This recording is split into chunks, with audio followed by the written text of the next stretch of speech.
లక్ష్మీదేవి యొక్క అనుగ్రహము అన్న మాటకు అర్థం ఏమిటంటే కేవలం ఆవిడ ఒక్క చూపు చూస్తుంది ప్రసన్నంగా.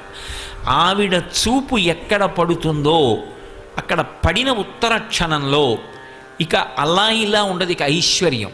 అది ఉత్సాహం కానివ్వండి, సంతోషం కానివ్వండి, పూనిక కానివ్వండి, అక్కడ ఉండేటటువంటి సంపద కానివ్వండి, అవన్నీ కూడా అంత పుష్కళత్వాన్ని పొందుతాయి, అంత సంతోషంగా ఉంటుంది.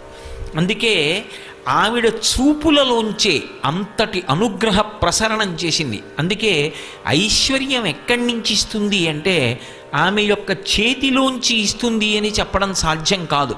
అందుకే లక్ష్మీ కటాక్షము అంటూ ఉంటారు. ఆవిడ చూపు పడితే చాలు, ఒక్కసారి అలా ప్రసన్నంగా చూసిందా ఇక అక్కడ ఎంత ఐశ్వర్యం ఏర్పడుతుంది అనేటటువంటి దాని గురించి చెప్పడం ఎవరికీ సాధ్యం కాదు. అయితే మీరు ఒక్క విషయం జ్ఞాపకం పెట్టుకోవాలి, నేను